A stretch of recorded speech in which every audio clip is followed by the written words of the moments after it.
করেছিলেন যে কয়েক রাতের জন্য তত্ত্বাবধায়ক থাক সুরঞ্জিত সেন, এই আজকে এরাও বলেছিল শেখ হাসিনা কারো কথা শুনবে।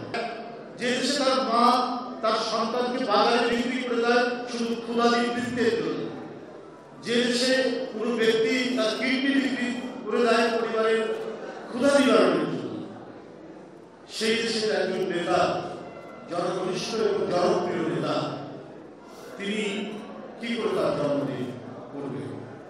একজন জাতীয় নেতা তার জনগণ কিভাবে থাকে, জনগণের গভীরে কি বিষয়টি অনুভূত হচ্ছে সেটা উপলব্ধি করার ক্ষমতা যার যত বেশি, তিনি তত বড় জাতীয় নেতা, তিনি তত বড় জনঘনিষ্ঠ জাতীয় নেতা। আমার মনে হয় ওই বিবেচনায় তিনি বিশ্লেষণ করেছেন সমাজকে, রাষ্ট্রকে গভীরভাবে অনুধাবন করেছেন। সময়কে, সময়, জাতি, গোষ্ঠী, রাষ্ট্র, এগুলিকে বিচার বিশ্লেষণ করেই তিনি সিদ্ধান্ত নিয়েছেন। গত 2 বছর হলো আমরা দু ধরনের কর্মসূচি গ্রহণ করি। এক, যে দেশে তার মা তার সন্তানকে বাজারে বিক্রি করে দেয় শুধু ক্ষুধাদি বৃত্তের জন্য, যে দেশে কোনো ব্যক্তি তার কিডনি বিক্রি করে দেয় পরিবারের ক্ষুধা নিবারণের জন্য, সেই দেশের একজন নেতা, জনঘনিষ্ঠ এবং জনপ্রিয় নেতা, তিনি কি করে তার জন্মদিন করবে? কত মানুষ অসুস্থ, কত মানুষ ক্ষুধার্ত। জুলাই আন্দোলন তার আগে বিএনপির কত নেতা, সারা দেশের কত মাসুম বাচ্চা, শিশু, তরুণ, কিশোর, যুবকরা নিজের জীবন দিয়ে গণতন্ত্র ফিরিয়ে নিয়ে এসছে। তাদের পরিবারে এখন আহাজারি চলছে, কান্না এবং অশ্রু জলের মশিয়ার করতে দিন যাপন করছে। সেখানে কি করে বাংলাদেশের একটি বৃহত্তম রাজনৈতিক দলের নেতা তিনি তার ঢাকার পিঠিয়ে জন্মদিন করবেন? এই সমস্ত বিষয়গুলি চিন্তা করে স্পষ্ট হয়ে পড়েছেন এইভাবে বললেন যে কোনো আড়ম্বরপূর্ণ কোনো ধরনের অনুষ্ঠান করা যাবে না। তো এই উপলব্ধি তিনি করতে পারেন, তিনি তো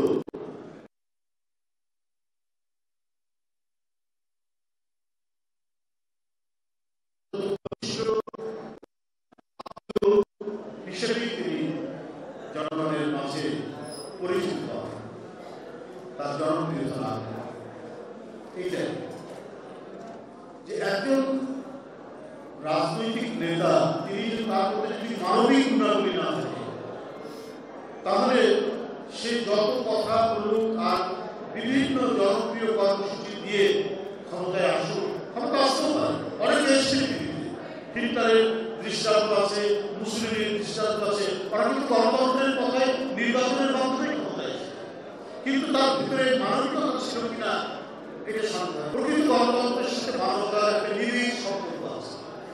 যে নেতা যত বেশি মানবিক তিনি তত বেশি গণতন্ত্রী।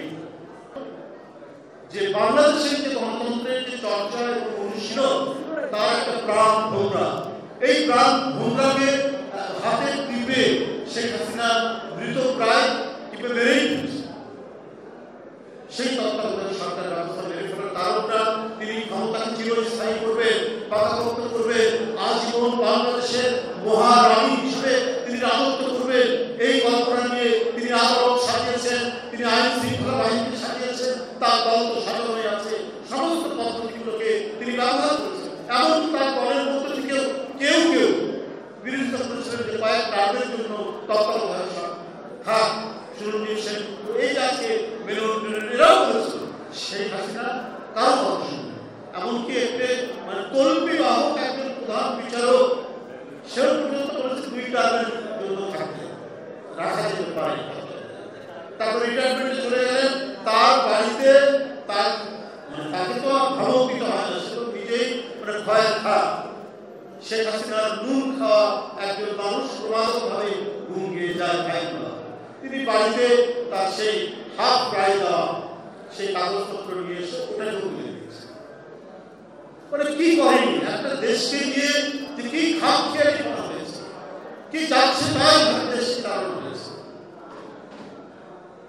সেখান থেকে চলে গেল, কিন্তু আজকে সেটা পুনর্বহাল। গণতন্ত্রের পথ চলার জন্য বাংলাদেশে কেউ যাতে আবার নতুন করে ফ্যাসিস্ট হয়ে না উঠতে পারে, তার জন্য আমি মনে করি আজকের এই রায়টি অত্যন্ত ইতিবাচক এবং আবারও গণতন্ত্রকে প্রাণবন্ত করার জন্য এবং গণতন্ত্রের যে আমি যে প্রাণ ভোমরার কথা বললাম, সেই প্রাণ ভোমরাটা আবারও পুনরুজ্জীবিত হলো আজকের এই রায়।